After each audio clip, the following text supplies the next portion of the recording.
The handcuffs clicked shut around her wrists as gasps rippled through the crowd. Flashing lights painted her uniform in red and blue. A black woman in full military dress rank, Major General, was shoved against her own car, while officers ignored. The ID badge dangling from her chest, cameras rolled, children stared. She stood frozen, humiliated, not for what she'd done, but for who she was.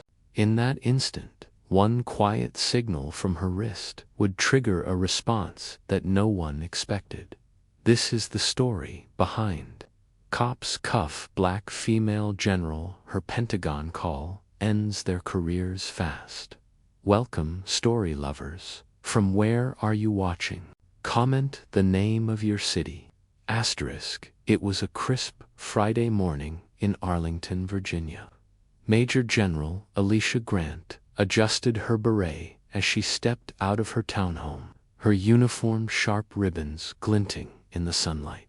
For 20 years, she had served her country with distinction tours overseas, intelligence briefings, and commanding troops with unwavering discipline. Neighbors waved as she passed. The young black girl next door beamed with pride. Alicia was more than a decorated officer. She was a symbol of progress. That morning, she was headed to a veterans event at a local school, just a short drive away. Her routine was as tight as her scheduled checkpoints, protocols, punctuality. But as she pulled into a suburban gas station to refuel, something shifted. A pair of squad cars idled near the pumps. 2 officers eyed her with curiosity that felt colder than the air. Alicia didn't know it yet, but her next decision would spark a national firestorm. As Alicia stepped out of her car to pump gas, the tension in the air thickened. One officer approached, mid-30s, tight jaw, sunglasses that hid his eyes. The other stood back, hand casually hovering near his holster. "Ma'am, this your vehicle?" he asked, tone flat but loaded. Alicia responded calmly, pulling out her military ID. "Yes, sir. I'm Major General Grant, U.S. Army." But instead of de-escalating, her rank seemed to agitate them. "We've had reports of a suspicious vehicle matching this description," he said, ignoring her ID. Alicia frowned. Her government plates were visible. Her credentials were legitimate. Still, the questions came. Where are you headed? Why are you in this neighborhood? Can we search your car? Each answer Alicia gave seemed to fuel their suspicion. Within minutes, the situation spiraled. Backup arrived. 3 more cruisers, flashing lights, onlookers filming. Alicia's voice remained steady, but her heart pounded. She asked to call her Pentagon contact. They said no. Then came the cuffs, cold steel around her wrists. Pressed against the hood of her own vehicle, a decorated general humiliated on camera like a common criminal. Children at the school event would wonder where she was. The young girl next door would hear rumors, and Alicia, a woman who'd fought for freedom abroad, now found herself shackled at home. But as they loaded her into the cruiser, she made a quiet call from her watch, one that would change everything. The cruiser doors slammed shut. Alicia sat cuffed, her wrists red, head held high. Inside, the officer smirked, tapping the dash.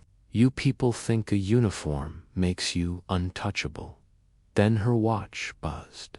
One code-secure line. Within minutes, 3 black SUVs roared into the gas station. Doors flew open. Men in suits stepped out. Secret Service, Pentagon aides, and a 2-star general. The local officers froze. One of them stammered. "We didn't know who she was." The Pentagon official's voice cut like steel. "You knew exactly what you were doing." In front of cameras and a growing crowd, Alicia was released. No apology, no explanation, just silence and shame. And as she stepped out, shoulders squared, eyes burning with quiet fury, she turned to the crowd not as a victim, but as a leader. This wasn't over, it was just the beginning. Dear audience, if you're enjoying the story, don't forget to give it a like, it really helps. Asterisk, the footage went viral within hours. News outlets, military officials, and civil rights leaders demanded answers. The officers were suspended, but the scars left on Alicia, the public, ran deeper than any reprimand. She returned to duty, but now with a new mission: to speak out, to ensure no one wearing a uniform, military or civilian, would ever forget that respect should never depend on race. Her story ignited nationwide policy reviews on racial profiling, especially involving veterans and Black women. Yet for Alicia, the memory lingered not of the cuffs, but of the silence, the assumptions, the ease with which her dignity was stripped. But that day, it didn't protect her. How many more heroes have to be humiliated before we redefine what justice looks like for everyone? Thanks for watching. Subscribe to our channel for more powerful stories and new videos.